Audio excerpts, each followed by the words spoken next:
For 400 years, the Roman Republic operated on a strict design principle. No single individual could hold absolute power. Julius Caesar was highly ambitious and deeply in debt. He needed lucrative military commands to pay off his creditors, but the conservative Senate constantly blocked his path to the top. This diagram illustrates how Caesar found a workaround in 60 BC. He brokered a secret three-way alliance to bypass the Senate entirely, forming a political monopoly known today as the First Triumvirate. He teamed up with Marcus Licinius Crassus, who had immense wealth, and Pompey the Great, a beloved general who brought the loyalty of his military veterans. During his consulship in 59 BC, Caesar used the combined weight of this alliance, along with the implicit threat of Pompey's veterans in the streets, to force his legislation through the Roman assemblies. The payout for this maneuvering was massive. Caesar secured an extended, 5-year military command over the provinces bordering Gaul in modern-day France. Caesar recognized a critical vulnerability in the Roman system. Political influence in the capital could be outmaneuvered by rivals, but a privately funded army backed by foreign military glory was a permanent shield. For the next decade, Caesar waged a brutal campaign to subdue the disparate Celtic tribes across Gaul. He defeated hundreds of thousands of Gauls and brought vast new territories under Roman control. To project power, he pushed the boundaries of the known world. He built a bridge across the Rhine River in just 10 days to intimidate Germanic tribes and launched the first Roman military expeditions across the Channel into Britain. This chart shows how the campaign became financially self-sustaining. Instead of relying on the Roman treasury to pay his soldiers, Caesar rewarded his legions directly with the plunder and enslaved captives seized during the conquests. This is a later manuscript of Caesar's own writings, the Gallic Wars. He sent these carefully crafted dispatches back to Rome every year to ensure the public heard about his victories directly from him. By the end of the decade, Caesar had built a massive political and military machine. He had wealth, gained extreme popularity, and a fiercely loyal army, completely outside the Senate's oversight.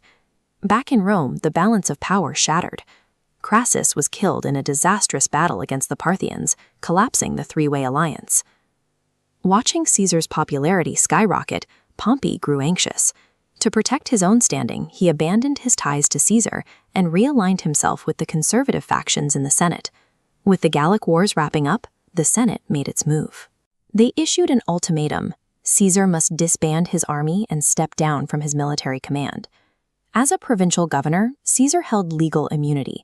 Returning to Rome as a private citizen meant his enemies would immediately prosecute him for irregularities during his consulship a decade earlier.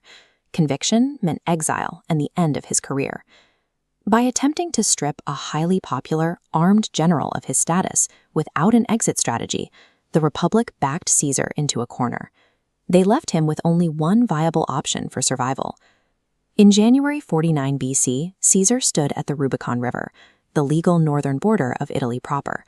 Crossing it violated Roman law. The moment his soldiers stepped into Italy, Caesar transitioned from Roman politician to an armed rebel. Moving with incredible speed, Caesar marched down the peninsula. Pompey and many of the senators, caught completely off guard, fled Italy entirely. Caesar pursued them to Greece, where he decisively defeated Pompey's forces at the Battle of Pharsalus. He then spent the next few years crushing the remaining Republican resistance across Egypt, Africa, and Spain. Returning to Rome as the unchallenged military victor, Caesar took an unusual step. Instead of executing his defeated enemies, he pardoned them to cultivate gratitude and appear magnanimous. He then dismantled the traditional checks and balances of the state, packing the Senate with his supporters and concentrating administrative power into his own hands. By early 44 BC, he was officially proclaimed Dictator Perpetuo, dictator for life. This coin shows his profile right on the state currency.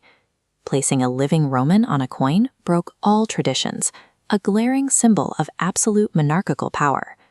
The 400-year-old system did not fall overnight. It collapsed because political factions monopolized power and military loyalties shifted from the state's constitution to a single charismatic leader, destroying the republic from within.